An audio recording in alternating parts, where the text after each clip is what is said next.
doing really is starting section 3.3, which is a continuation of chapter 2, where in chapter 2, we studied one-dimensional motion, motion left and right, or motion up and down. Whereas in this section, what we're going to do is take a look at motion that's up and down and left to right, both. So think about any real-life example of an object being thrown. Any object that's literally thrown across the room has to move in 2 dimensions. Nothing will move really in 1 dimension perfectly. Even if I drop this, it kind of moved to the left a little bit when I let go of it like that. Nothing's going to fall perfectly, I mean, unless it's a perfect free fall in a closed experiment. But even if I wanted to throw this ball over to Liam, and I threw it directly at him like that, when it was coming toward Liam, the ball was descending, right? And he made that nice quick grab there. So do it again, right back. So what we notice is it looks like it's maybe linear, right? It looks like it's a line drive in a sense, you would say in baseball, but every ball really has some sort of vertical trajectory. So in this section, even objects that maybe get shot horizontally, like imagine shooting a bow and arrow. You know, when people used to hunt animals with bows and arrows, they'd have to look at the arc of the trajectory. Because the arrow, after a certain distance, would start to fall over, wouldn't it? So if you want to shoot a deer or shoot an animal that's running for, some sort of, sorry for any vegetarians, but if you want to shoot something for food and you were like a hunter-gatherer, you would have to aim a little bit high. Because the object would naturally, the bow itself, or the arrow itself would come out of the bow and it would descend. Remember how many people went last summer, right? Did any of you guys go last summer? Yeah, and the camp. And the bow and arrow, you always had to aim a little bit higher than where it was going to land. Because if you don't shoot it off with enough velocity, it's bound to start to fall a little bit. Even if you shoot it like a speeding bullet, it still falls. You could take an actual gun, shoot a bullet perfectly horizontally. It will go a lot further than a bow and arrow or an arrow would, but eventually it would fall to the earth. It slows down. Okay, it slows down, and because gravity pulls it to the earth. Both those reasons. Why do you aim lower with that? Like when I'm guessing because of the kickback. There's kickback, and usually your target's not 1,000 yards away. If you're using like a sniper rifle and you're shooting, you actually have to account for the descent of the bullet. You have to account for the curvature of the spin and stuff. There's a lot to it. But in general, objects are going to fall down. Yeah, maybe there because it has a little kick. There's a little, what's that called, recoil? Yeah. So I'm guessing that's why. But in general, objects moving in the horizontal direction will fall vertically as well. Okay, so that's what we're going to look at here in this section. We're going to talk about the shape of parabolas as our shapes, which you're going to see in your Algebra 2 trig course, if you haven't already.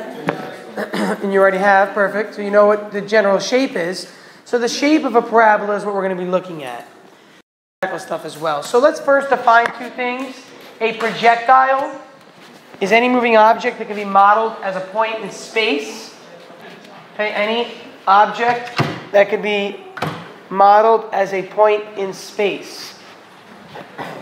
Projectile motion simply means 2-dimensional motion. And then notice I put, or free fall, with initial horizontal velocity component. What the heck does that even mean? Let me explain. So this is free fall, right?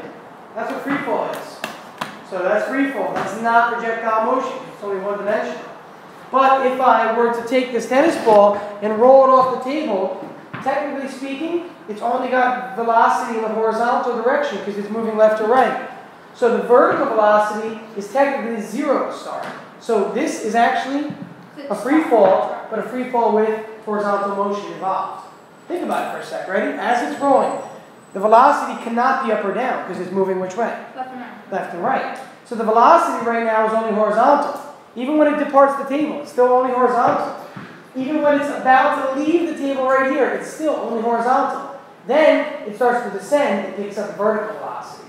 So in this chapter, we have to differentiate between vertical velocity and horizontal velocity. That's why we did all that stuff with trig. I know, it just blew your mind. I saw that. So we're going to have to use that. The whole entire chapter, this concept of vertical and horizontal velocity. Oh, because it makes a triangle. And yeah, very good. That's where the trig comes into play. You see the triangle already? Okay, this is like your vertical component, horizontal, resultant. That's what we've been doing over and over again. Okay, so let's continue. So we talked about the path of a projectile. Now, what if I asked you the following? In the diagram, label one of these as real life and one of these as the simplified physics version. Which would be which and why? You have to think about it. Don't just answer right away. Which of these would be like a real life situation? Which of these would be what we consider in physics to simplify things? And why? You don't pick up on this. It's not easy to see. Would the black one be real life and the blue one be? Why? Because when you simplify it, you don't account for the friction that they are applied. That's exactly right. Very good. This is what we're going to be seeing in physics class, where it's a perfect projectile or a perfect parabola because you ignore air resistance or friction. But when you include it in real life, this is the actual path with air resistance. Okay, we should all know by now that an object moving through the air, free to move, not a jet plane in the sky or something, but an object moving freely, can only be slowed down by air resistance. If air helps it, it's not really air resistance anymore. So if like a gust of wind comes by and helps speed this up, it's not really air resistance. That's more of like a tailwind. Okay, so the actual object is pushed forward. But air resistance will slow down the object. So the shorter path takes into account air resistance. We are going to assume air resistance is 0 in this class, simply because to calculate it, we need a little more knowledge than right now when you study the math. You've got to get through a little bit of calculus before you can start including air resistance, because it involves what's called the differential. Okay, a term in calc that something that you haven't learned, and even calculus students in Mr. Linus' class are only just learning about it now. Okay, so we're going to assume in our class that there is no air resistance. So we're specifically talking about this perfect parabola here. Okay, not the one where it gets shorter because of air resistance. So let's take a look now. Okay, at this example that we talked about, right, over the tennis ball a moment ago. Can I get a volunteer, or 2 volunteers actually? I'm going to need this. I need 2 volunteers for this. All right, Chris and Francis, come on up. Chris and Francis. All I want to do, okay, I appreciate all those that volunteered. Most people don't always volunteer as much. That was so cool. I'm actually really happy about that. Nice. All right, so here's what I want you to do. One of you needs to roll this off the desk. Okay, so we'll use this as the example. Ladies first set. Okay, let's click the locks on here. On that side, just click the locks. Oh, is it plugged into the floor? It is plugged into the floor. You want me to go? No, it's alright. Yours is also plugged in. I plugged all these in last week for the engineering class. That one is true. The middle one is not. We go to the middle. Alright, let's figure this out. Actually, we can do it right here. So what's going to happen is this. One of the 2 of them is going to roll one of these objects, maybe starting over here, and we'll roll it this way. The other person is going to drop the other object the instant this one falls off the table. So this one's going to be rolling, okay? As soon as it's about to fall off the table, when it gets to literally the surface here, like where it interacts with the edge of the surface, this other person is going to drop this ball from the same height it would fall from. Does that make sense? Does that make sense? Okay? So you want to roll, do the person rolling, do the person dropping. Okay, so what you're going to do is put it on the table and just literally slide it off to the edge and you're going to drop it over here. Okay? So you could be off the table already. Go with yours, maybe in here, and go a little bit faster. And just listen. Just listen, please, carefully. Did you hear almost only one bounce land? There's a tiny difference because obviously human error or human reactions can't respond that quick. Not in general. So hold yours off a little bit. Go back. Go over time.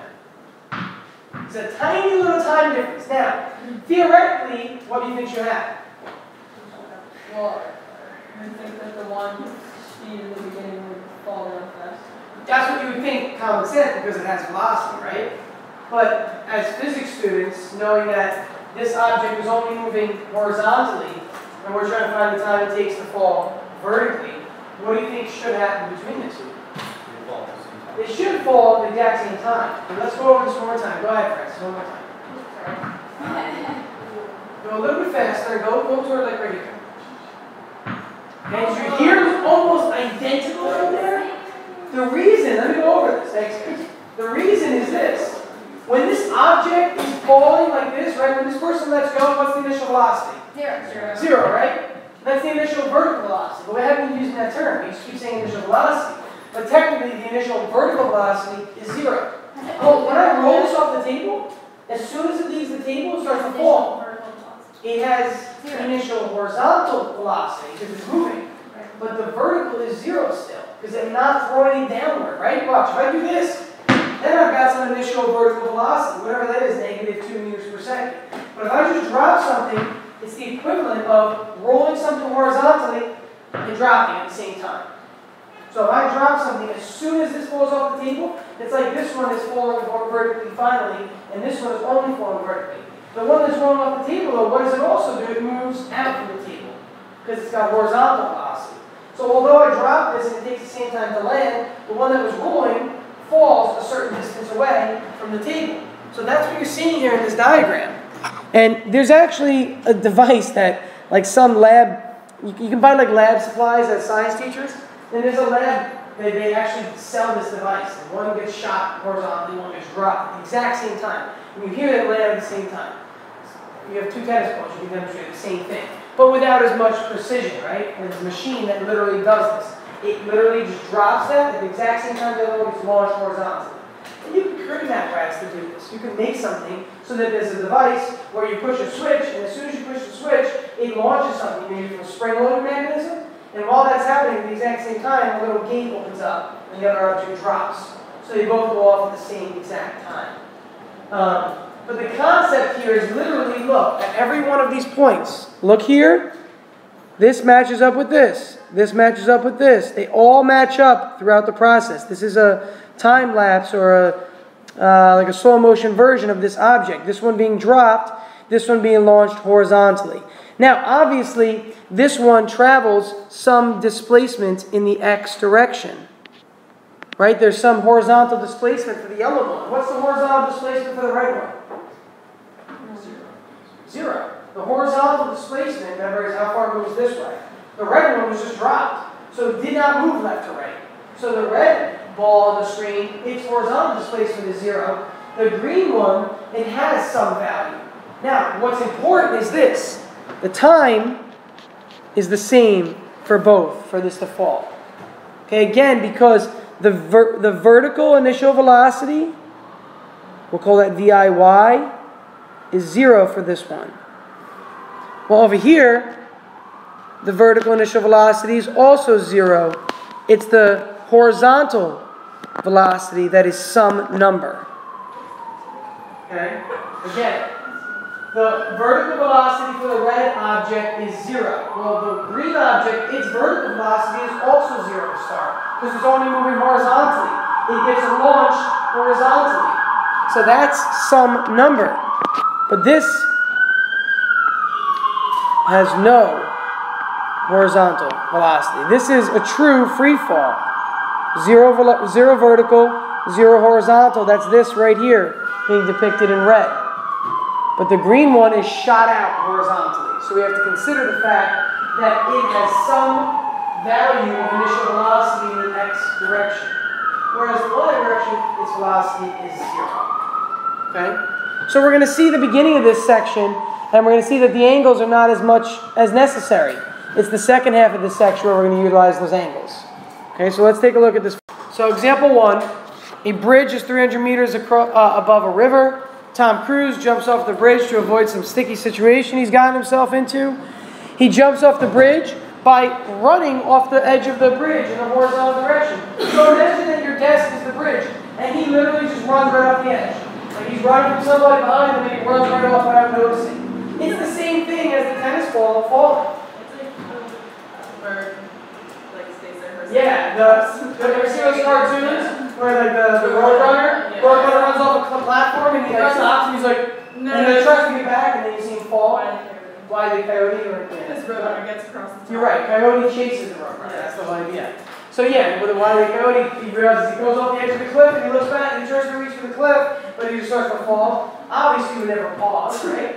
But in reality, he would run right off the cliff and it would be the tennis ball rolling off the table.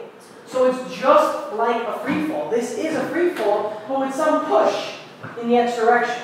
But in the y direction, it's a free fall.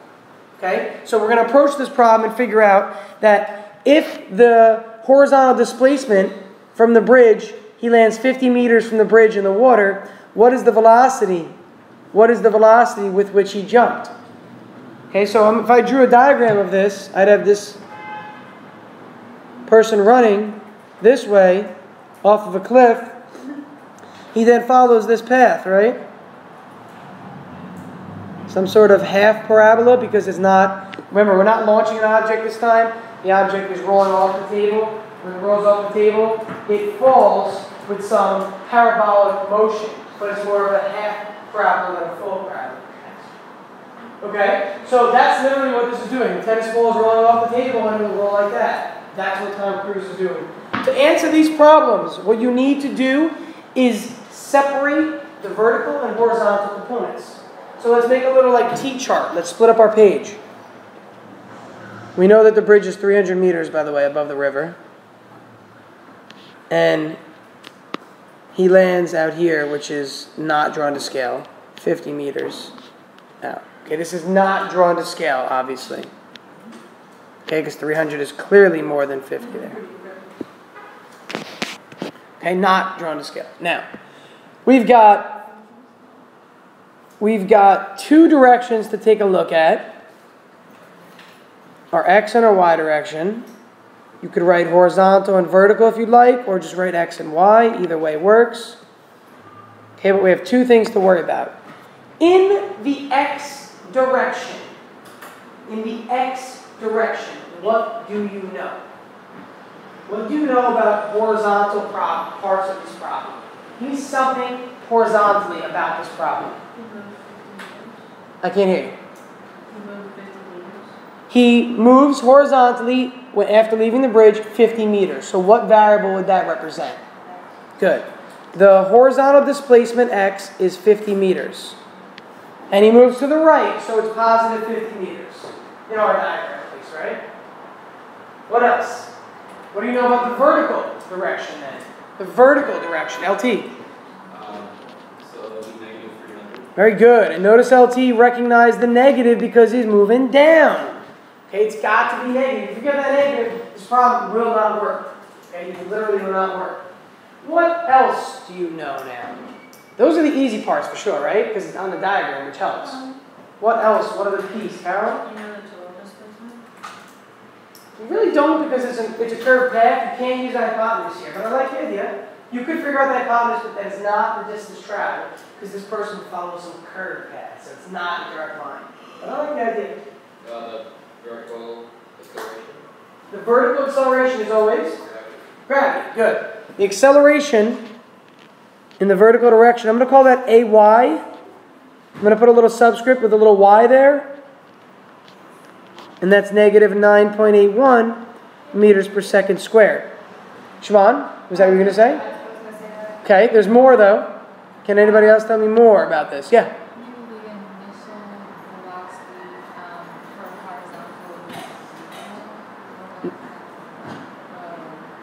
Not for the horizontal, but the vertical. Let's go over this. So remember, the tennis ball is moving which way right now?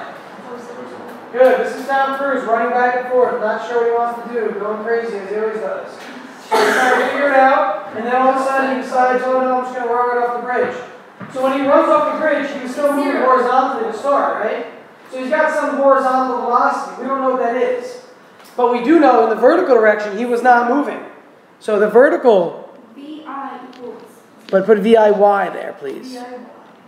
Okay, in the vertical direction, Tom Cruise is not moving. Remember, he was literally moving left to right.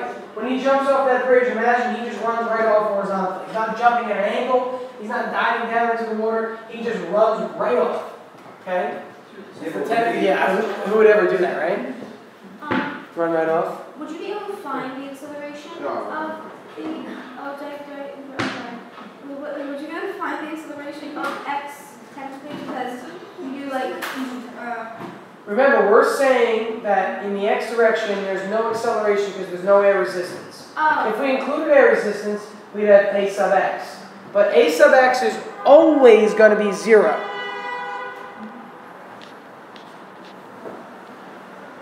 Okay, the acceleration in the x is always going to be 0. The reason is this, ready?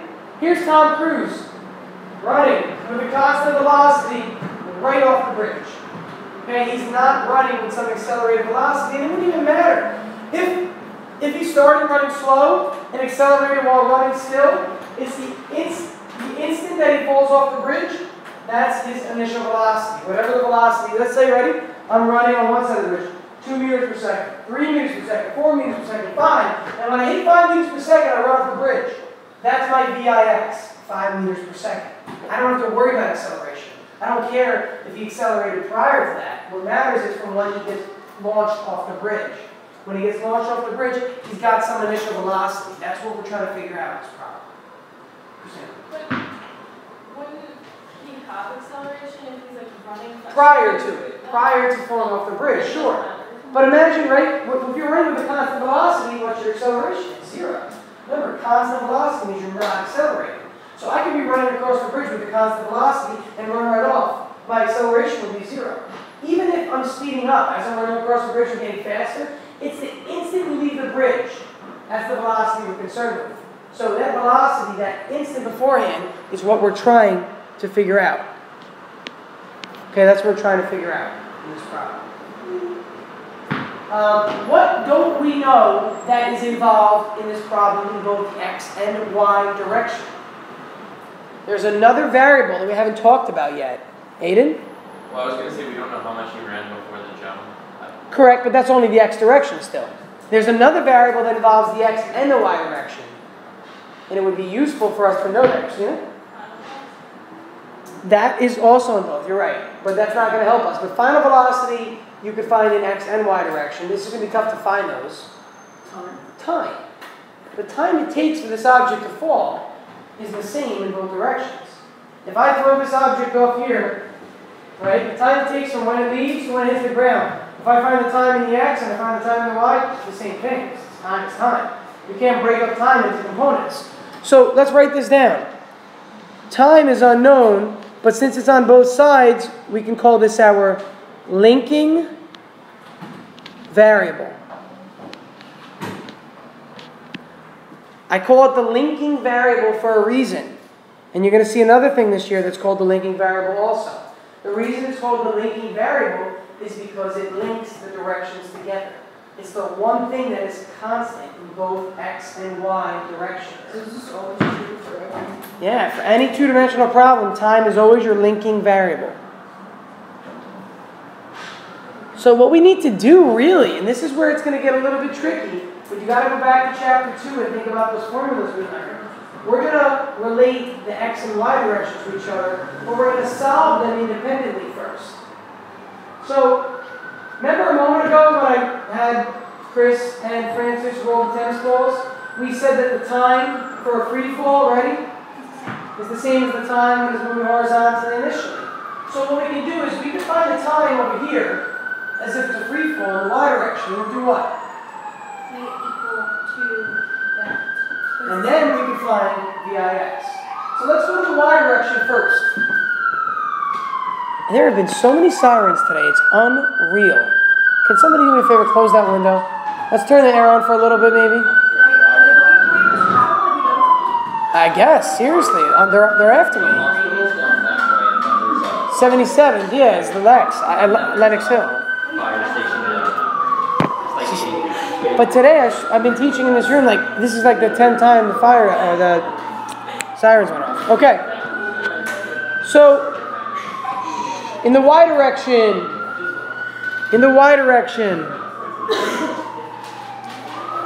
what am I missing that I don't know at all in this problem? There's something I don't have at all in this problem. Christina mentioned a little while ago. What was it? Yeah, you have no information about final velocity, which means that you're probably not going to use VF equals VI plus AT. You're not going to use VF squared equals VI squared plus 2AX or 2AY, depending on the direction. So you're probably going to use that third formula. That third formula says, either, depending on the direction you're in, x or y, it depends, y equals VI t plus 1/2 a t squared. Notice I'm starting to put subscripts everywhere now. Why am I doing that? to distinguish between vertical and horizontal velocity and vertical and horizontal acceleration. So these little y's you see are not variables, they are subscripts. They're identifiers. Okay, again, this is not a variable, this is not a variable. This is a variable y. This is a subscript, meaning velocity initially in the y direction, acceleration in the y direction. Why don't I need a subscript for time? Sam? It's the same for both of them. Good. It's the same unknown value for both directions. So if I call it ty and then tx, they're the same thing now. So in this problem, I could go ahead in the y direction and drop this off right away. Why can I do that? Because what is 0? Yeah, initial vertical velocity. Remember, this, take a look again, is the same thing as a free fall in the vertical direction. So you could literally approach this problem like it were a free fall, even though little Tom Cruise is running off that bridge. So we could find the time it takes, go ahead and solve for that, find the time it takes for this object to hit the water in the vertical direction. When does the quadratic equation start coming in? When we have VI's, which is going to probably be in a little while. It'll be in this section for sure, but we may or may not get to it today. I want to do a lab in the second period. I don't want to do a double lecture, so probably not going to get to it today.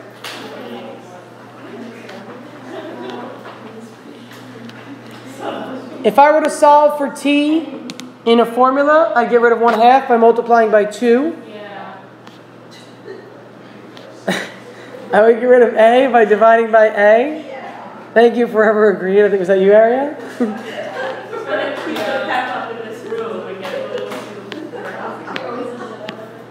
So I divide by a next, and that's ay, I should really put, right? Ay every time. And then take the square root, please, at the end. If you take the square root of both sides, the square root of t squared is just t. So the square root of 2y over a is our answer for the time it takes this object to hit the ground. You did this in test 1, whether you realize it or not, so we just didn't have subscripts that way. So that's what it looked like. Test 1 was a problem where an object was dropped from rest. We had to find the time it takes and all this. This is the formula you could have used. It actually was nailed, right? Remember? You headed the ball up in soccer, and we said how long does it take for that object to return back to the ground? And you could have simply used this equation right here. These equations are not going to go away. So if you struggled on the first test, it doesn't mean just ignore this. It means that we have to correct any errors that happen. Plugging in.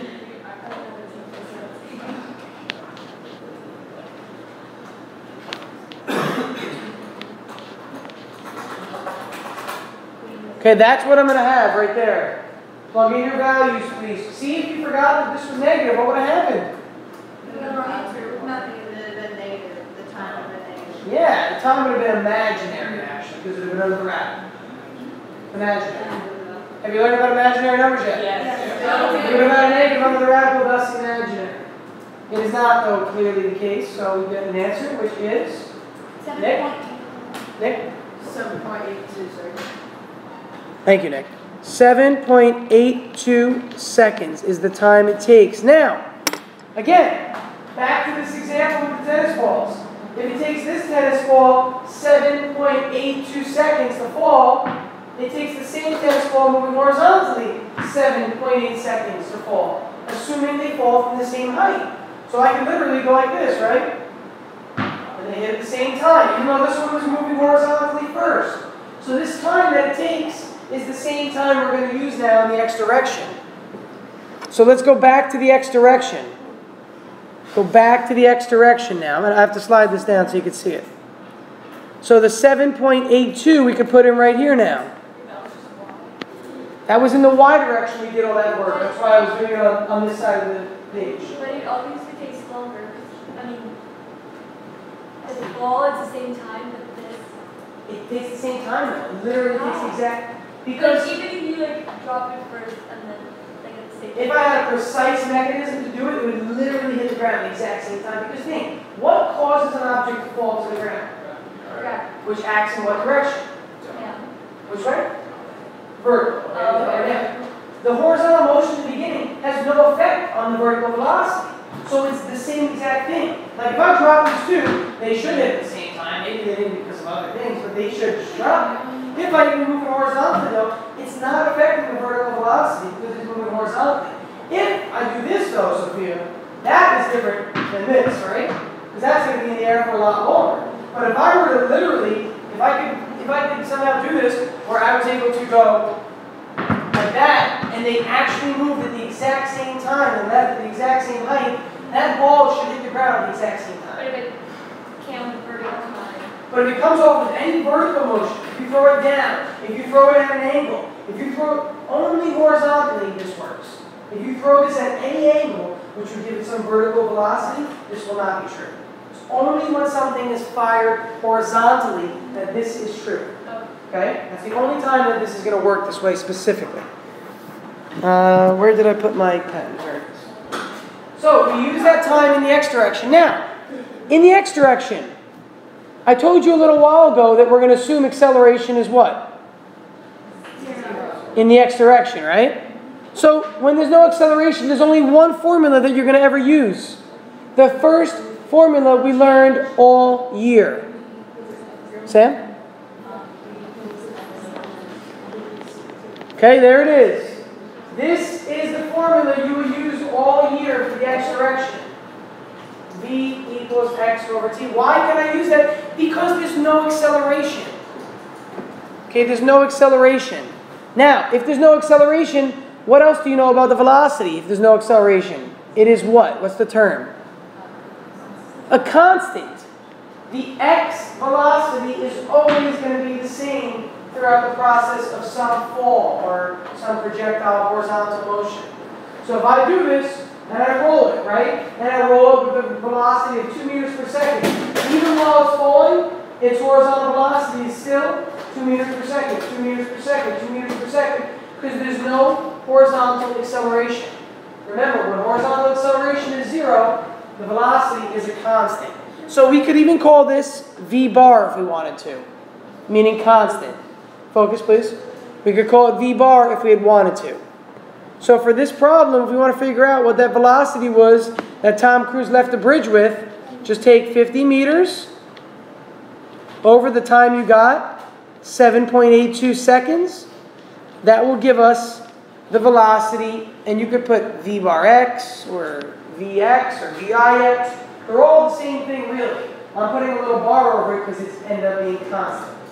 This velocity is the velocity that Tom Cruise ran with off the bridge. That will not change in the x direction. Remember, when an object is falling, the vertical velocity changes. The horizontal never changes. Write that down. The horizontal velocity will never change because acceleration in the horizontal is 0. So even while he's running off the bridge, his horizontal velocity is still whatever this answer comes out to be. Even as he's hitting the water, that's still his horizontal velocity. What does that come out to be? Siobhan? 6.4 meters. Very good. Meters per second because it's velocity. That means, ready? Here's Tom Cruise, aka his tennis ball. He is running with 6.4 meters per second. He runs right off the bridge. He starts to do this. Well, he's picking up velocity in the vertical direction. He's getting faster. But in the horizontal, this is still his velocity the whole way through. Okay, in the second period, we're going to do a lab now.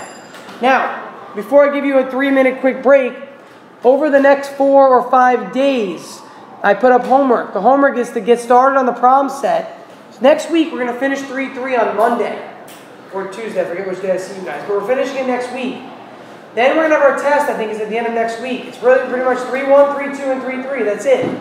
So in the next 4 days, you need to do the problem set for 3-1, 3-2 to get those out of the way. And then try to start your homework for 3-3. You could do the beginning problems from the homework where it's fired horizontally. When it's fired at an angle, those are the ones that we haven't gotten to yet. Is that clear? Yeah. So you're not going to start those problems yet. When we get to the angular stuff, which we're going to do in the next class, we'll talk more about that. Okay, there is a second example. A C-130J Super Hercules plane flying 500 meters above the ground needs to drop an air package to soldiers on a remote island. This is physically how it's done. Okay? If the velocity of the plane is around 186 meters per second or 670 kilometers an hour, when it drops the package, how long will it take to reach the ground level? How far will the package travel horizontally before it lands? So we've got this, right? We've got a plane up in the sky.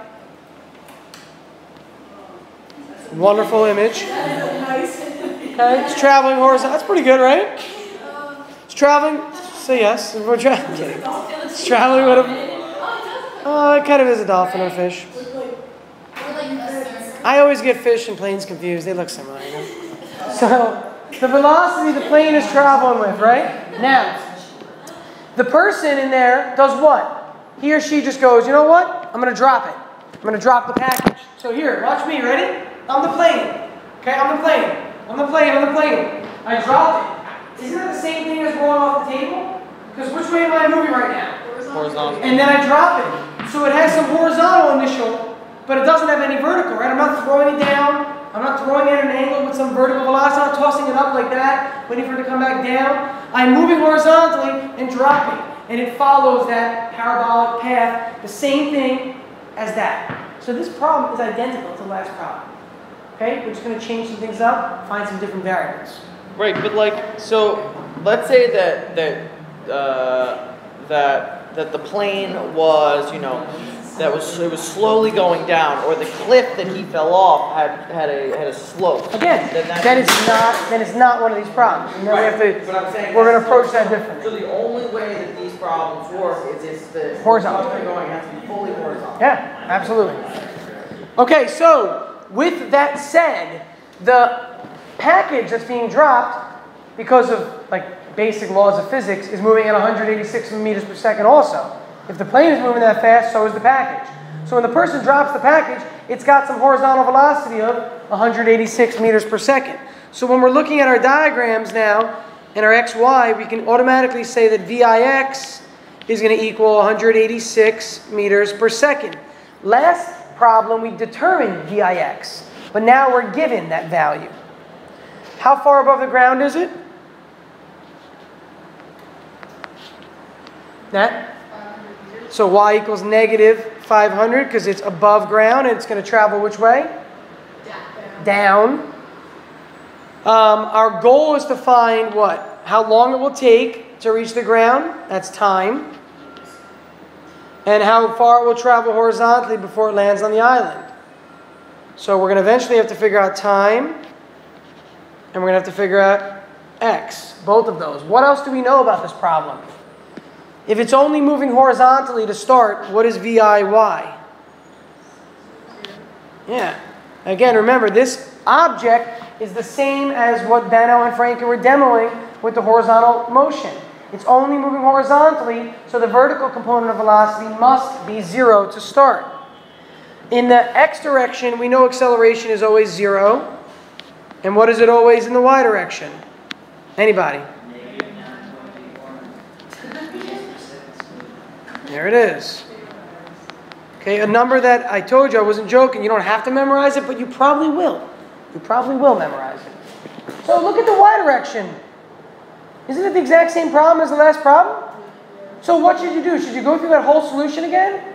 No. Heck no, you shouldn't. T equals radical 2y over a. That's the answer. It's the same exact problem. Do you see how the beauty in physics problems exists? Different scenario completely. Now we're trying to find out horizontal displacement, but the y direction is analogous to the last example. So please don't redo the y direction. You could write y equals VIT plus 1/2 AT squared. Cross off VIT again and solve, but you will get this.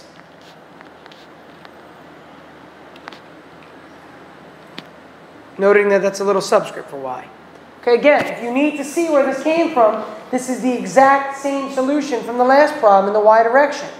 We drop off VIYT and we solve for time. What do we get when we solve this one for time? By the way, any free fall will use this, right? Look, I do this right now. What's the height? Maybe 2 meters? put a 2 in for y, or negative 2 in for y here, for minus 2 meters, you could figure out the time it takes to land. Okay? You could literally find the time it takes to land for me just to drop this by just plugging in whatever the height is for y. This always works for free falls. What do you get when you plug in negative 500, the height from the plane when it drops it?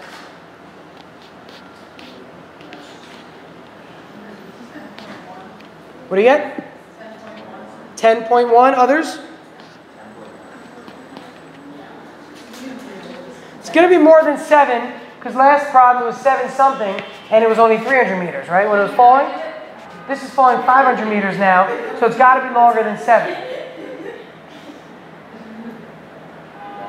Yeah? 10.1? Yeah. Oh, no, I didn't do it. I'm just asking somebody else to confirm. Oh, thank you. Okay. So now that it's been confirmed, let's go over to the x direction.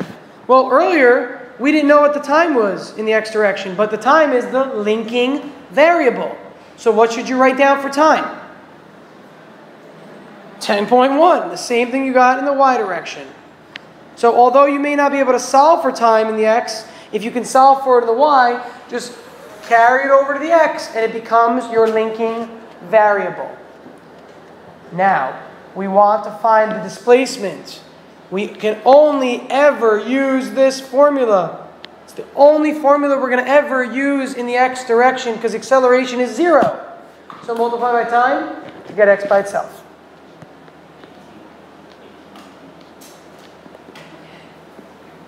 (186) times 10.1. What do you get? 18? 18. 186 times 10.1 is 1,878.6. Oh, my rest. What does that mean? It's a It's right. It's a bad habit. I've just been hearing a lot of it lately. That's what I didn't know what it meant. It's like a chicken round. Never heard that stuff. Is it even a word? Yeah. To rouse up the crowd doesn't mean like to get them like rowdy? It's an actual word, but the way I'm saying it is it's like a big scroll up. It's like So what we determine is this. I want to make sure we understand the significance of our answer. This is the important part of physics. Forget the math for a second. The important part is the significance of this answer. Here's the fighter jet, or the Hercules jet that's going to drop a package, right? Why do we care about the x value? Why is this important in this problem? Think about it logically. Theo? because if they were going to drop a package, they want to know where it's going to land. Yeah. If I'm flying that plane, I need to know from my engineer in the back tells me, all right, in 3, 2, 1, drop. Well, why did he tell me to drop in 3, 2, 1? Because he was estimating the time until it was exactly 1,878 meters from the island, and obviously there's room for error because the island is relatively big, but not much error. There's not too much room for error here. So when the island's here and the package is here, it knows to drop so that it will land on the island. Okay, so you're literally determining, the location from the island that you should drop it so that it does this and lands smack on the island. Theo? It would. And remember that we are physics students in 11th grade, and engineers in the military know how to incorporate air resistance. Absolutely. Absolutely. Okay, there would be AX in a real life problem. You would have some acceleration in the x direction. It wouldn't be this simple. Does that make sense? We've modeled it to be simpler because the knowledge is involved in calculus that is something you haven't learned yet, so we just can't. How would you then put those two together? Where to drop it? Like the AX and the AX. Well, the AX you would have to consider in the problem. You could no longer use an equation like this to determine it. You'd have to use x equals bit equals 1 f at squared and solve the time, but it would be a quadratic. It's not hard. You could do it, but the issue is that to get AX, you need calculus, just to get the number, whatever it is. Depends on the size, the coefficient of friction, the velocity of the wind. There's so much that goes into play. And you can't calculate AX without knowing. Okay? Exactly. Listen carefully. I want to talk about a few things now. There's a lot that you need to do in the next 5 days. So either take out your planner or remember this. There's a lot of stuff for you to do. Is it on the doodle? First, these two things are on Moodle, I'm about to tell you right here. On Moodle, I already wrote, next week we get back, we finish 3-3, we do our lab, at the end of the week is your test, it's on 3-1, 3-2, 3-3. So, over the week, you should do problem set from 3-1 and 3-2, which you can do at this point. If you're struggling with 3-1, 3-2, maybe you have to wait, but try at least. You could start the homework for 3-3. It's not due when we get back, but about half the problems involve only horizontally launched objects. If you see a problem in homework 3-3 that says it's launched at an angle, you shouldn't do it yet. Does that make sense? Yeah. Okay, those two things you need to do in the next 4 or 5 days. What else do you have to keep considering that we can't forget about? November 5th. Yeah, your projects. Keep your projects in mind. Okay, all the supplies are ready for me to build this ramp once I just have time to put it together. I've had no time. But I've got all the supplies, I cut all the wood, so I'm going to make that ramp at some point next week. I need to get the hinges. I'm waiting for Amazon to deliver them. Okay? I forget, to be honest, Katie. Take a look. I think it's at the end of next week, I think. Okay? So now we're looking at projectiles, fire, and angle. So let's remember the 2 rules that we looked at already. And we talked about this in section 3.1 and 3.2. That's why we did 3.1 and 3.2, honestly, for this piece right here. For the idea of an object moving with some sort of angular trajectory. So it's moving at an angle to start, or maybe it's finishing and it's landing at an angle. Either way, we need to know our components to do that. So we start with the fact that we remember that x refers to cosine and y we use sine. Now, what does that mean again? To recall, we're going to see in the next example here. So let's take a look at this next Tom Cruise example. We've got in another action movie. He has to leap from the top of one building to the top of another building. The second building is 4 meters away. It's pretty far. Ready? Just to give you an idea. Right here. So 1, 2, 3, 4 meters. So from the podium to about right here, that's how far of a gap he has to jump across. Which seems impossible at first, right? But you also recognize that the other building is 2.5 meters below it. So he's not running and jumping and has to make it to land there. He's got to make it to land 2.5 meters lower. So he's got a little bit of room for, not error, but a little bit of space. So if we're drawing this, here's what we have. Okay, that's the situation. Tom Cruise is running and jumping. We're going to see that he gets a running start this time, and he realizes he screwed up when he ran off the bridge that time, remember? Remember he ran off horizontally? He's like, oh, I was kind of stupid. He should probably just stay at home, I agree. But, he's stuck in his movie again. So he realized running off the bridge didn't work too well, so let me jump at an angle. So in this problem now, this is where we get to our angular stuff now. He jumps off the bridge, off the building at an angle of 15 degrees. Okay, there's our 15-degree angle right there. So that's Tom Cruise. He's running, he's running, he's running. He jumps 15 degrees off the flat roof. Now, we know that the X gap in the middle there is how many meters? This gap in the middle? 4 meters. And what is the vertical displacement that he will undergo if he just makes the jump correctly? How far is that? 2.5 meters. Okay, that's the gap between here and here. Okay, from building height to building height. So that's the kind of problem we have as a setup. So for all of these problems, I highly, highly recommend that even if you draw a quick sketch, something in the beginning to give you an idea of what you're dealing with. Okay? So that's the info we know so far. We know that he ran, let's see, with a velocity of 5 meters per second. That was his actual velocity. Okay, after getting a running start, he jumps at an angle of 15 degrees with respect to the flat roof while traveling at a velocity of 5 meters per second. So the velocity is 5 meters per second. Now, in the last example the other day, that velocity is supposed to be meters per second, okay? That's m over s. In the last example the other day, since he ran only horizontally and he didn't jump at an angle, his initial velocity was all horizontal, right? That was the horizontally fired projectile. That was the whole lesson. Now it's not horizontal, it's at an angle. So he's kind of running, right, horizontally, but he's also kind of jumping vertically. So this velocity vector, v, has what? Both. Yeah, both x and y components to it. So in this problem, we're going to have a VIX and a VIY. Both. It's shared, and it's based on the sine and cosine. Yes, and it's shared. Very good. Good work. It's not like it's split evenly, though, right? It's not like one's going to be 3 and one's going to be 2. It doesn't work that way. It's a factor of the angle that you jump at. So let's explain what we're going to do to figure out what those V values are. So this is literally everything in the problem right here. The question, by the way, is will he make it to the roof, right? Will he make it to the other rooftop? That's the question. I'll leave the question at the very top.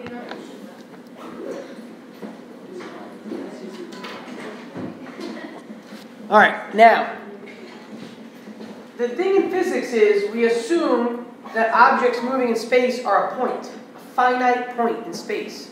So although Tom Cruise has his arms and legs that he can kind of grapple onto the wall with, we're assuming that he's literally a point in space that is running with no legs because it's a point in space, and then that point in space goes off for 15 degrees, and will that point in space land on the other rooftop, or will it fall to its death? Okay? But you have to assume that Tom Cruise really doesn't have arms. You can't account for his arms and reaching and stuff, right? So if he hits the wall right here, right, he doesn't make it. Okay, so if he hits, let me use the pointer so you can see later. So if he jumps off this wall or off this roof and does this, he's good. That's Tom Cruise, the little red dot. But if not, if he does this and he hits even right here, we can't assume that his arms are long enough to reach and pull himself up. So if he doesn't make it to here, okay, or higher, I guess you could say, either land like here and then he'll follow on, or maybe up here and follow over, or here and continue. But the minute he does this and ends up down here, he's not on the second roof. Yes, let's assume his feet have to make it to the roof. That's an easy way to think. So, with that statement made, we need to take a look at our different components, x and y. So in the x direction, what's going on in the x direction? Give me one piece of information. You have to make 4 meters. Yeah, we definitely know Displacement is 4 meters. displacement is 4 meters. Now, this is where it gets a little bit tricky. They're given both the x and the y displacements in this problem. Technically speaking, you could deal with either of them. You can't deal with both of them. Because if he ends up 4 meters over and 2.5 meters down, the problem works out. But the question is not that that's going to happen. The question is, will he make it? So our question really now is to figure out how far he falls vertically. If we're going to let x equal 4 meters, we have to find an unknown value of y, if that is the case. So think about it for a second. If x is 4 meters, we do all this math, solve this equation, we get a y value of -2. Does he make it or not? No. Yes, yes. Think about it again before you answer. Okay, so let's go through this. If we do all this work in a moment, and we end up getting y equals -2, that means that he started here, and he ended up 2 meters below it, but over here. So would he technically make it if he did this?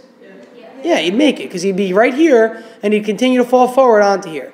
But if you get an answer of like y equals -4, that means that, where's -4? Well, here's -2.5.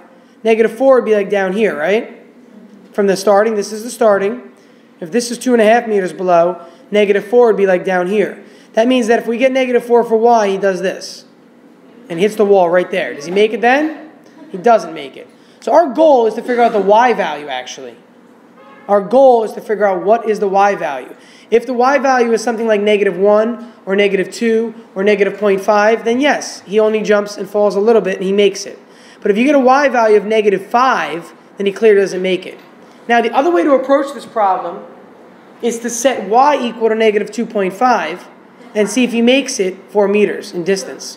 They kind of give too much information. You kind of can pick which one you want. Yes, you can pick either one. So if I let y equal -2.5, then I'm saying the following. I'm saying after he falls 2.5 meters, is his x going to be 4 or not? Then you'd have to test out what x is.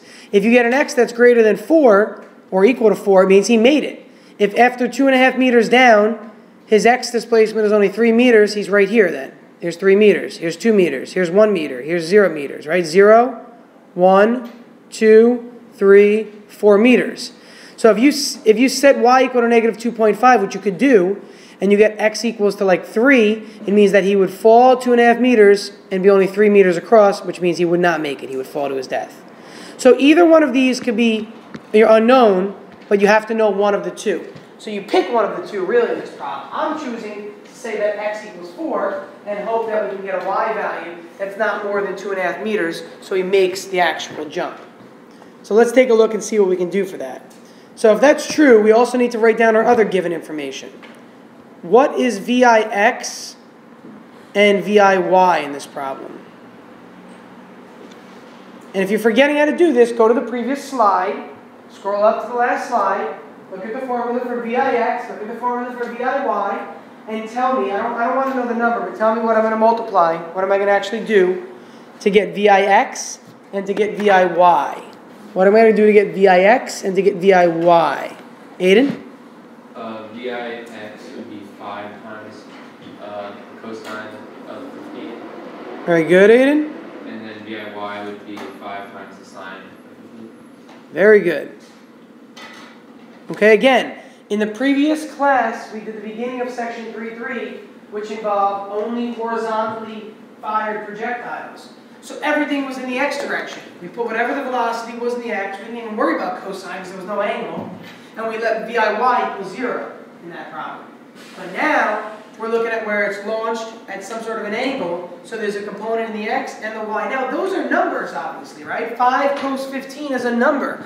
5 sine 15 is a number. So we can utilize those numbers. For 5 sine 15, I get 1.294.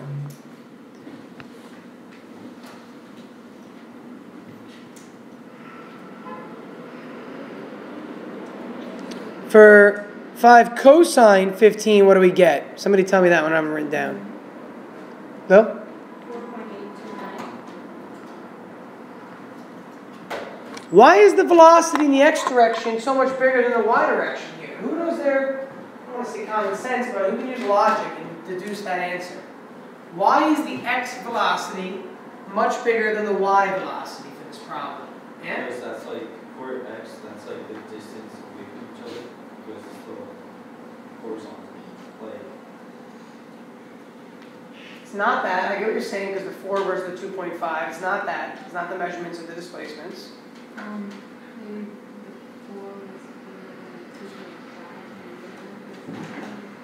Good idea, but it's not. It's just coincidence that the geometry works out that way. Is it because he's running, and so you would have more velocity running than jumping? Logic, that's a good logical answer. He's running this way, right? And he's going to jump. So most of him is going that way. So most of him is in the x. But how about mathematically, from what can you see? Well, I mean, basically it says that he has 4 meters to go and then it's going down. It's not the geometry again, though. Remember, I just said that, guys. Listen to each other. 3 answers. You all give the same answer, 3 of you. Okay, I get the idea that you're getting at because 4 and 2.5. It has nothing to do with that. It's something that's indicating that gives you more x than y. We did the lab simulation here already, right? Remember that kicking the football and throwing the football, that little simulation? Think back to that simulation. How do you get more in the x than in the y? So have to do with the angle and it's an acute angle? Yes, the angle is not just acute, but less than 45. Yeah, that's right. If you recall from that lab, 45 degrees was a key angle in that lab, or around 45. Usually gave you that maximum range in the lab. If you're not getting that from the lab, then you can take that note down. You're welcome to. Okay, but 45 was the angle that gave us max range. Well, anything bigger than 45 degrees, you'll have more y velocity. Anything less than 45 degrees, you'll have more x velocity. Okay, so this angle, he's literally doing this. He's running and jumping at like a 15-degree angle. He's not jumping up. He's not jumping like this. It's not a punter that punts the ball straight up. It's like a kickoff kicker in the beginning of a football game. A field goal kicker actually has to get some elevation to get over the defensive line. But a kickoff kicker, the kicker that kicks the ball off after a touchdown or any score, right, kicks the ball mainly horizontally. He does not kick a lot into the vertical there. The guy who's kicking the ball off at the very beginning of the football game needs to kick it from the 30-yard line all the way down to the end zone. He kicks that at a low angle, so it gets a lot of x velocity. Whereas the punter punts it at a very high angle, and it gets a lot of y velocity. So as this angle increases, there's more velocity in the y. So if we use, instead of 15, if we use the bigger angle, like 35 degrees, to there'd be more in the y, a little bit more in the y, and a little bit less in the x, until we got to 45 degrees. If you put 45 degrees, it turns out that the cosine of 45 and the sine of 45 are the same number. Because 45 splits 90 in half, right? So if we use 45 here and 45 here, these would be identical. Because 45 is literally halfway between 0, which is all x, and 90, which is all y. So if you're at like 85-degree angle, it's mainly going to be y. And this would be a much larger number, and this would be a much smaller number. Okay, so these are good things to pick up on, trends. And you're going to see that. And a lot of that comes from knowing your angles as well. Okay, but that's tough because in your pre-calc or in your Algebra 2 class, you haven't done that yet. Okay, so I'm trying to give you a little preview of what you can expect. Back to the question at hand now. We also know some other information. We know that in the y direction, acceleration is always what? Negative 9.81. Okay, if you didn't write that down like 37 times now, write it down for the 38th time, please. Okay? Acceleration is always negative 9.81 in the y direction. I'm not going to try and like trick you, but like, all right. So, if I said to you physically, we are now on Jupiter, where the acceleration of gravity is negative 22.9, which it is, you could just use that number. But it's not. I'm personally not going to do that to clean that. Okay. In the x direction, what's the acceleration always? Always going to be 0. Remember, gravity is only pulling you down. Gravity doesn't pull you left or right. The only thing that would affect you left or right is like a rocket booster on your back. Imagine like a rocketeer. You guys have like a rocket booster and he's flying. Yeah, then it could force you forward, and then you'd have x acceleration. But this person, Tom Cruise, is just jumping off the bridge. His initial jump is propelling him forward, but there's no acceleration that's pushing him forward even more. It's just his velocity. We're assuming that the wind is not slowing him down. Had it been, you'd have some negative acceleration in the x direction for the wind slowing you down. Tom?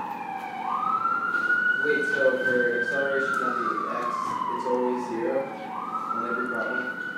Any projectile motion problem we're going to do, it's 0.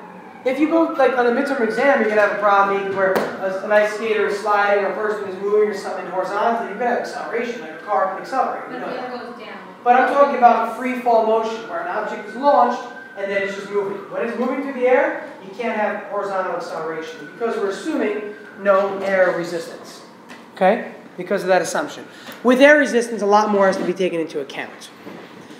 Okay, so the problem really, again, is to figure out the value of y. What is the linking variable that's on both sides of this? The linking variable. Time. Time is the thing that you can get in both directions to help you. And if you get the time in the x, it's the same as the time in the y. So look at your y direction. This is where I think a lot of you struggle on tests because of the fact that a test is timed, right? And you have to sit there and figure all this out much quicker. So here's my approach if I were taking this as a student. I look at the y direction, I say to myself, how many unknowns do I have in the y direction? 1, 2. 2. Oh, 2, sorry. T and y, they're both unknown, aren't they? Yeah. So there's a good chance I probably can't start here, so where should I go? X. Over the x direction. How many unknowns? 1. Only 1. And we're only ever using one formula in the x direction. There's one formula that we will always use in the x direction. Does anybody remember what formula that is? It's the first one of the year. Yeah, there it is. V bar equals x over t, or Vx equals x over t, or whatever you want to call this subscript here. Why do I call it V bar? Because although it's initial, it is constant. Very good. Although the Vix is 4.829, since there's no acceleration, this velocity is never going to change. Remember, velocity only changes due to acceleration. So right now, the Vx we're going to get is 4.829. I can go right there. I can put a 4 in for x, and what can I solve for in this equation? T. Solve for time. Either rearrange it, flip-flop, right? Remember this? Just flip them. Okay, just switch these two positions right here, and then plug in the x and the Vx.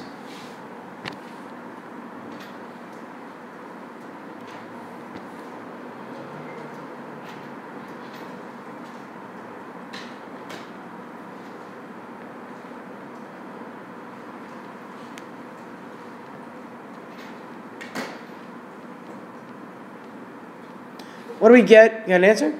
I got 1.2 meters. It's not 1.2. Be careful. And we're looking at time, right? So it's seconds. 0.82. 0.82. I think you did the inverse. I think you flipped it.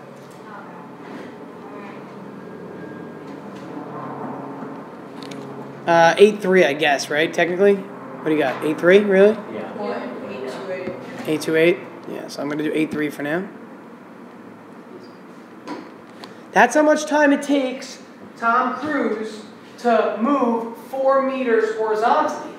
Now the question is this. How far does he move vertically in those 0.83 seconds? In the 0.83 seconds it takes him to do this, ready? In the 0.83 seconds it takes him to do that, the question is how far does he move vertically? So let's solve for y in the y direction now using this time. Because this time is the same time it takes him. So it's both directions here.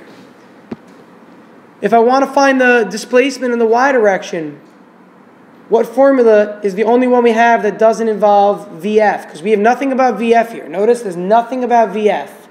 So we can't use the VF formulas. There's only one other one that doesn't have VF. Chris? Y equals VIY t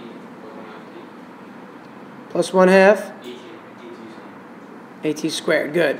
And notice I'm putting little y subscripts everywhere like Chris was mentioning. Again, this is a subscript. VIY. IY is a subscript. The AY, the little y here, is a subscript. It's not a variable. It's not a variable. It just designates that this is the velocity initially in the y direction. The acceleration where? In the y direction. Simply because it differs in the x direction. So we want to figure out what y is. Let's just go ahead and plug in. So VIY is 1.294. Well, where did we get that? We did it right up here earlier. It's the velocity he jumps off the bridge with, or off the roof rather with. Times the time, 0.83. Plus, I'm running out of room, so I might slide over for a sec here. Plus 1/2 times A times t squared. You definitely are going to get a negative answer in this problem. Well, I shouldn't say definitely, because he could, based on the context, he's going down. But technically, he could have been rising up at some point throughout the process of this. But we're going to get a negative answer. What do we end up getting as our answer for this? Again, I encourage you to practice. If you're sitting there and watching and you have trouble on the test, I'm going to have very little sympathy, if none, for you. Okay? Lil? I got negative 2.29. That's it, though.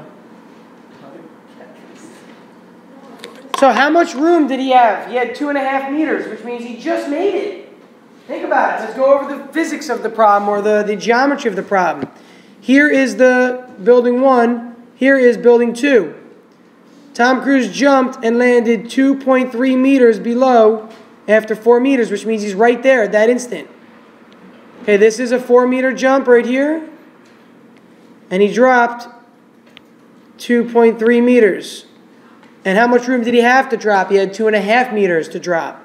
So it means he's right there, which means if you continue this path, he will end up on the actual roof. Okay? After 4 meters in the x, he is 2.3 meters below where he started. He went up, came back down, ended up 2.3 meters below, which means that if he continues along this path, he will end up on the actual building. What kind of an answer, or give me an example of an answer that meant he would have fell to his death? And? 3. What else? Negative 3, obviously. Negative 3. What else? Negative 4. Anything bigger than negative 2.5 in absolute value, really, right? Anything more than the 2.5 meters he had to spare means he would have hit the building. If the answer were negative 3, he would have hit right here, on the building, right? On the actual side of the building. If the answer were negative 4, he might have hit down here.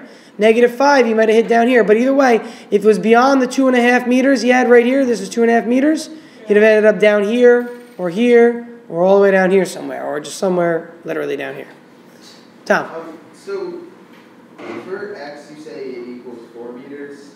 Correct. I'm just confused. Why is y a question mark when y... So, if we let y equal 2.5, we would have to determine x to see if he made it to 4 meters or not. Because we know the geometry of the building. We don't know the geometry of his jump. They're different things, right? The setup gave you the geometry of the building, which told you it was 4 meters apart and 2.5 meters below. But that doesn't mean that's what his jump is going to be. The question is, what is his jump? Will his jump fall within the parameters to survive? So one of those had to be unknown. Either you let y equal negative 2.5 and find x, hoping that x is more than 4, so you made the 4 meters, okay? Or the other way around. So, let's say I have another problem. If you were given both, would you do the same thing? You could be given both sometimes, but then another kind of a problem you might be asked like to find the velocity instead to do that. But you were given all the other information. So your question here was, is he going to make the jump? Well, is he going to make the jump is a function of his displacement. So that has to be unknown. Right? If you think about it, when you're told, will he make the jump, it means will he cover enough distance or enough displacement in that problem. So one of the displacements has to be an unknown in that problem. Okay? The problem we're doing now is not like crazy difficult, but this is definitely not an easy problem we're working with. Okay? Let's look at another example to see. So when you're doing your homework, when you're working on this homework, I recommend maybe looking at the example in the book too. Or at least practicing through some of these. I hope you get through the last one. Probably not going to. Salmon often jump over waterfalls when swimming upstream to reach a breeding ground. Starting 2 meters from a waterfall that is a half a meter high, at what minimum velocity? So here we go, Tom. So now we know the salmon's 2 meters from the base of the waterfall, and the waterfall is a half meter high. And we're told, what is the velocity that the salmon has to jump with to make it over the waterfall? So now we know the values, 2 and 0.5. They're definitely going to be there, but now we're looking for V. So here's the salmon. Here's the water. The salmon is, here's the waterfall right here, some rocks and this little waterfall, right? So the salmon's making this jump at an angle of 32 degrees. The distance away is 2 meters. How do I know that the 2 meters is the x?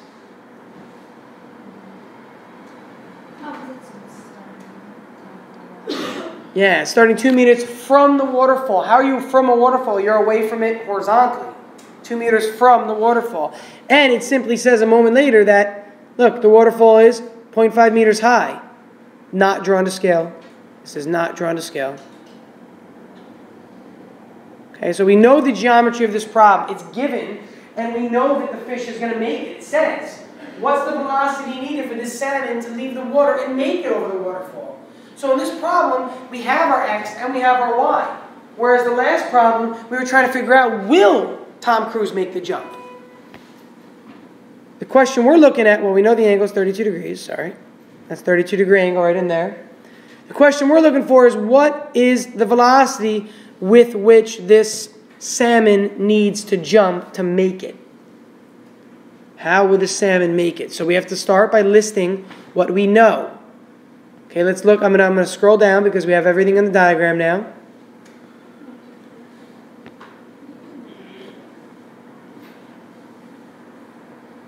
What's the displacement the fish will undergo in the x direction? 2 meters. And if the fish just makes it, the vertical displacement would be?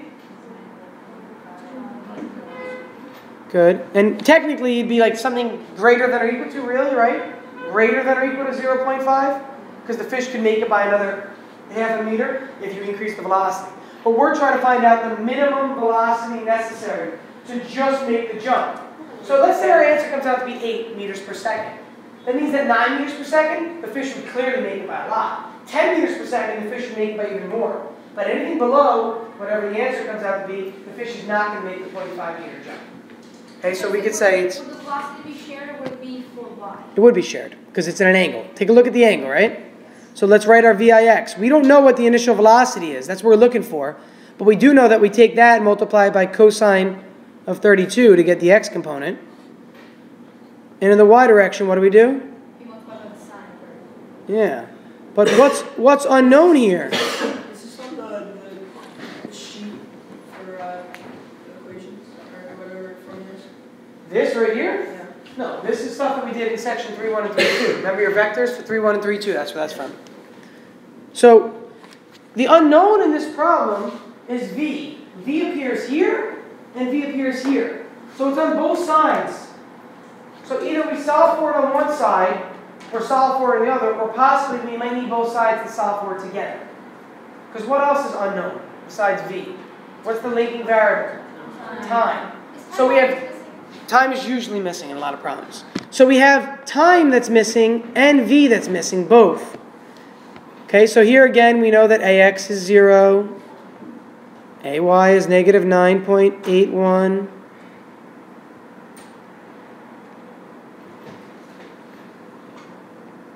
Time is unknown on both sides. So we're going to have two variables unknown, time and v, and it means we're going to need two equations, clearly. Let's look on the left-hand side. For the x direction, I could use this formula as always. Remember v bar x or vix or whichever vx you want to call it, but it's this value right here. We don't have. Okay, but we don't have v, right? And we also don't have time here. So this is probably not going to work. I'm going to plug it in just for the sake of it for now, and I'll explain why in a minute. I'm going to put v cos 32 equals 2 over t. I'm going to plug in what I know. I know that the x value in this problem was 2. So I'm going to take this 2 from the top here, plug it in for x. I'm going to take vix, plug it in here for v bar x, the same thing again. But again, we don't know time or velocity. So we cannot solve this side. So where do we go if we can't do anything there? Yeah, we go to the other side automatically. If we go to the y direction, again for this problem, we have no information about vf. So there's only one formula that we can use, and it's the same one as the last problem. That formula is y equals viy t plus 1/2 at squared. Yeah, you're going to need to use substitution method here. It's not going to be system with elimination, but substitution. You solve that side. Correct, and plug it into the other one. So let's plug in. What do we know about y? What's the height that the fish is going to jump? Yeah, 0.5 meters. I usually don't plug in, but you'll see why in a minute why I plugged in here. VIY is V sine 32.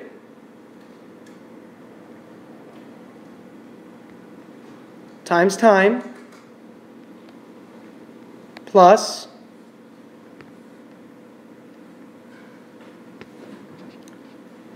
one half a t squared. Well, take a look, folks. What's the problem? Look at both of these equations. They're both missing time and they're both missing velocity. So you can't solve them separately, which is where a system or simultaneous equations come in. So use substitution method. Our goal is to find velocity, right? That's our goal, to find velocity in this problem. So let's go ahead and isolate t in this equation. Isolate t, and wherever there's a t here, we can plug in for this t and for this t later on. So how can I isolate t here? What do I do to get t by itself? You can multiply. Yeah. You can multiply. Oh, you can switch out the. Flip-flop. Yeah. Okay, don't even think about multiplication. Come on. 2 over v cos 32. Okay, so literally, flip the v cos 32 and the t, switch their positions, giving you this. This is the expression for time. You put that back in that. Yeah, take that whole expression for time, right here, which looks like an answer, but it's in terms of v, and plug it in right here and right here. This is substitution method that you learned in your freshman math class. So we now have 0. I'm going to write out the y equation, the whole thing, once I've plugged in for that stuff. Should you solve for sine of 32? Yeah, you can get a number for that if you want.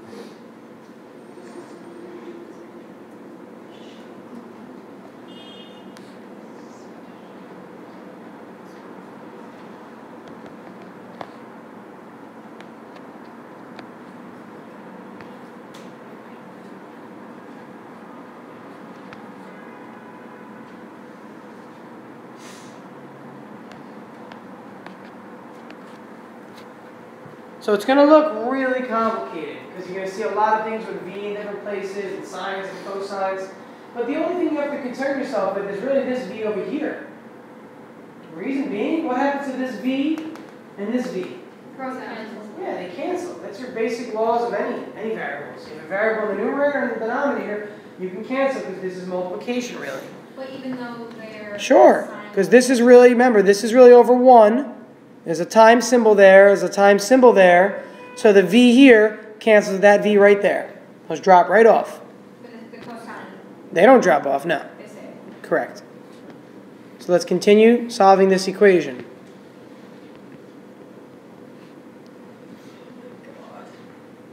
I know, it seems intense. It's all right.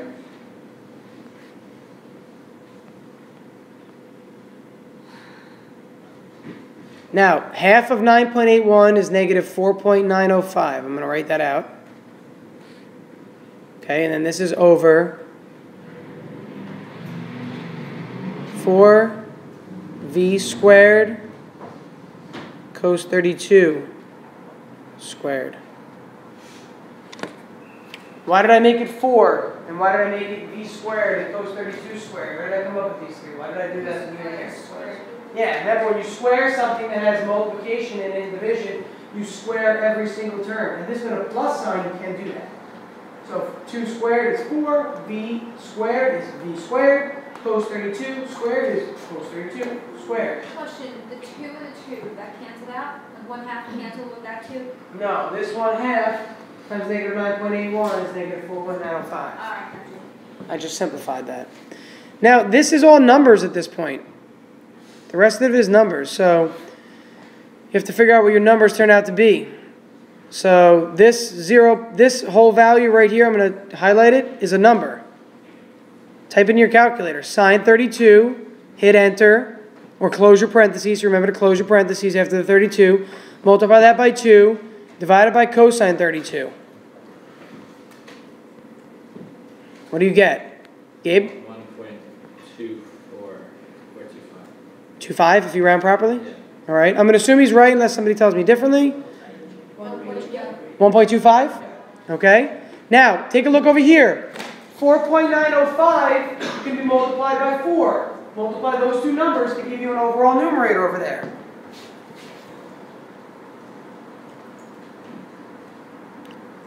$19.62? Good, because this is double gravity. The denominator is still v squared times what's cos 32, and then square it.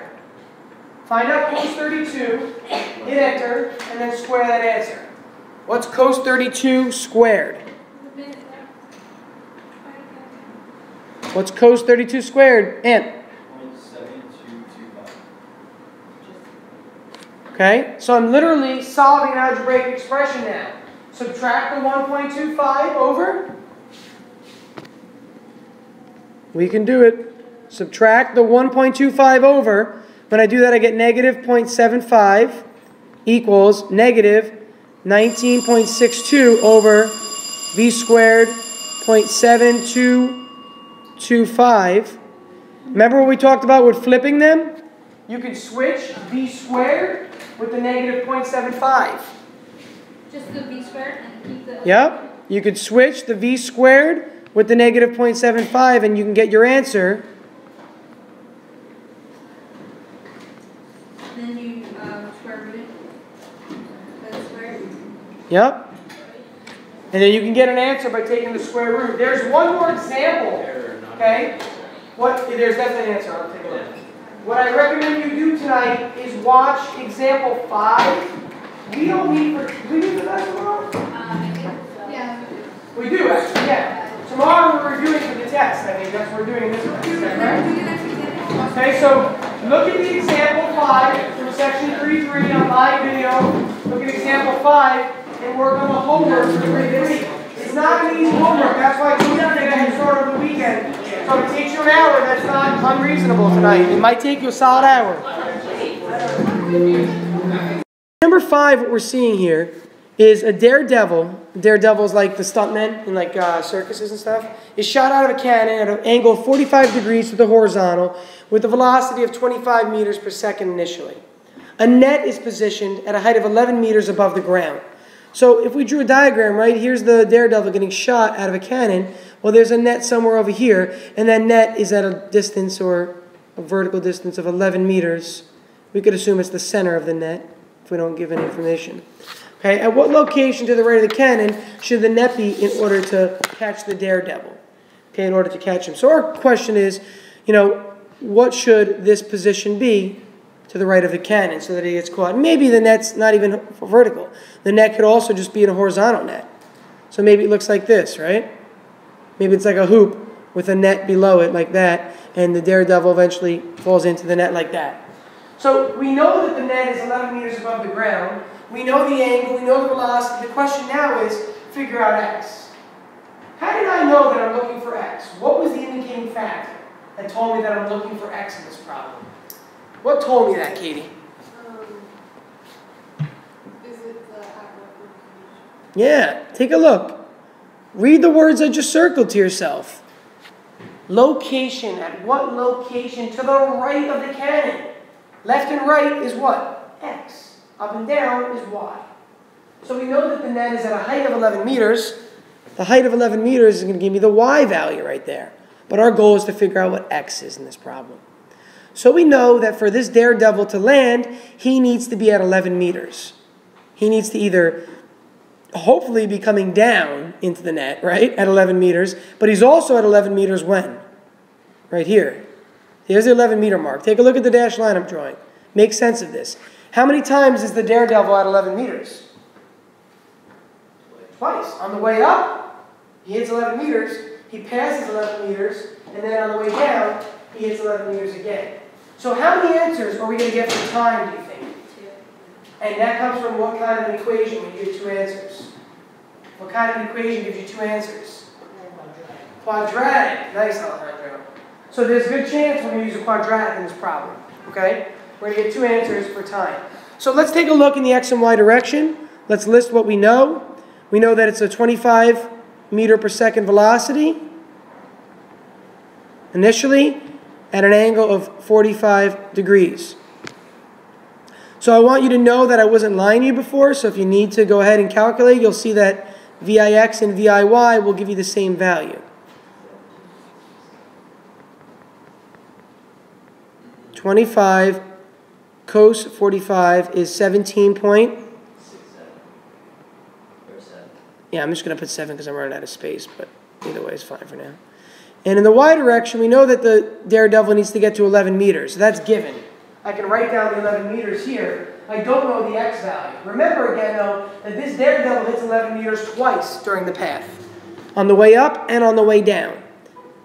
VIY, okay, is 25 sine 45. Well, it's not a coincidence. It's also, yeah, 17.7. So the VIX and the VIY are the same. Again, why? I talked about this earlier. When the angle is 45 degrees, the velocity is split equally between the vertical and the horizontal components.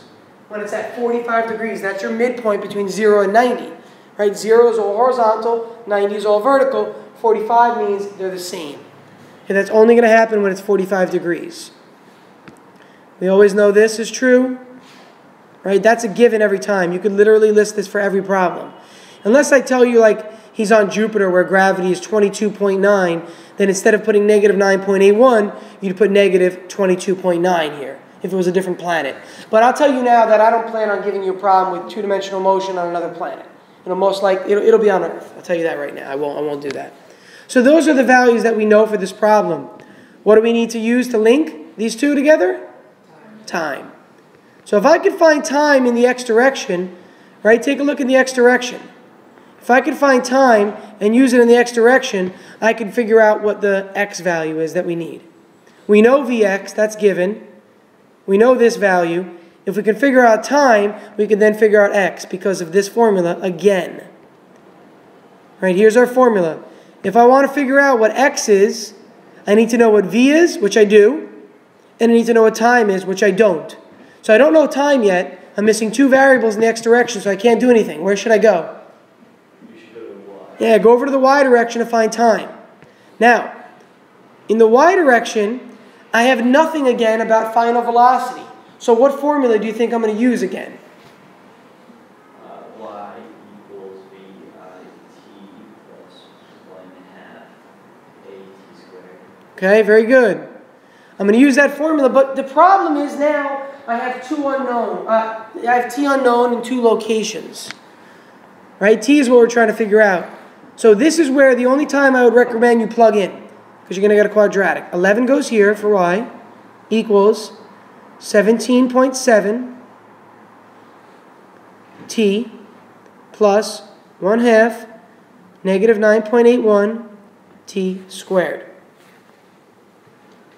So again, 11 equals 17.7 t plus 1/2 negative 9.81 t squared. It's clearly a quadratic in this problem. What I'm going to do is, I'm going to put it in standard form. So I'm going to move the 11 over, to put a 0 over here. I'm going to move the 11 over. How do I move 11 over? Subtract it, please. So put a minus 11 at the end here. Okay, I'm going to move the 11 over, subtract it. 17.7t could stay here. Oops. And what's half of negative 9.81? Anyone got that number by now? 4.905. Yeah, negative 4.905 t squared. Well, I'm not in standard form still, right? What's standard form telling me? What does the order have to be? What does the order have to be for standard form for a quadratic? Emma? Negative 4.905 t squared plus 17.7 t minus 1. Okay. Notice I make my t's with little loops. Do you notice why I'm doing that? Yeah.